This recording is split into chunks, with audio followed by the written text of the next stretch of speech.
uh, could you like suggest like 4 or 5 incredible travel experiences?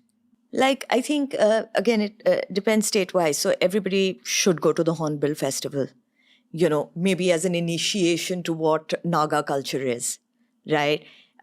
Everybody should go to Manipur. Things are not very good right now, but the only way we can get it back on track is also to start normalizing it, right? Manipur has great hills, it has great lakes, it's a beautiful city, it has great cuisine. It's also one of the places which has great syncretic culture. So, the original indigenous culture, the Sanamahism has kind of come together seamlessly with Vaishnavism. So it's created like this larger hybrid culture. So it's great fun to watch. They have Ras Leela, they have things like that. Tripura, you have one of the Shakti Peeths there, called Tripura Sundari. You also have great archaeological sites. Of course, then the national parks, Kaziranga, must go. Arunachal Pradesh, I'm sure a lot of people who like to hike, who like to trek, would like to go there. The tea plantations across, great places to go and spend quiet days. And, if somebody's a writer, to go to a tea plantation. And you'd almost feel like you've been shifted to a different era. Try the food out. It's amazing. It changes from state to state to state. And people say that there isn't vegetarian food. There's a huge vegetarian cuisine also in these areas. So there's multiple things to do. People who like horticulture, again, amazing places to go to, because in some of these hilly areas, you'll have like orchids and lotuses and all sorts of different sorts of horticultural sort of experiences that you can have. Camping, not just in Kaziranga and all, but even in the hill areas in Nagaland, in Manipur. People used to go camping overnight because there used to be overnight concerts. Like I said, music is a huge part of their lives.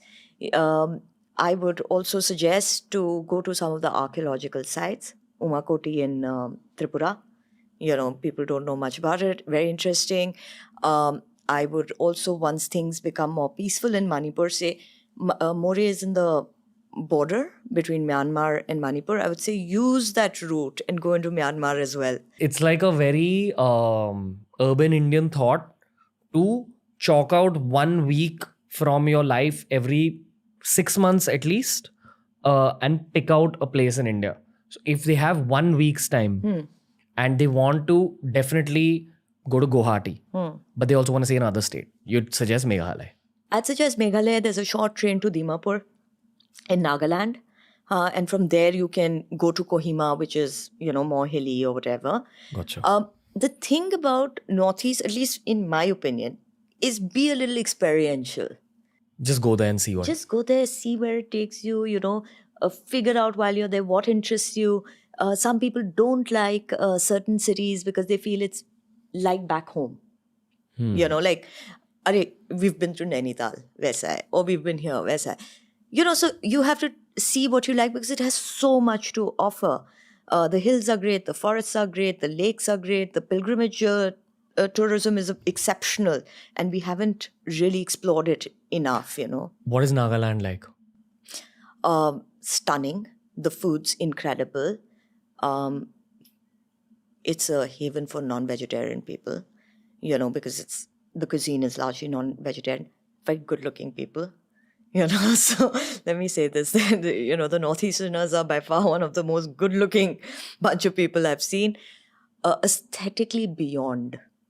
Again, in Nagaland also I've seen a lot of young women going back to their traditional craft of bamboo making. So you see the furniture there, you see the clothes there.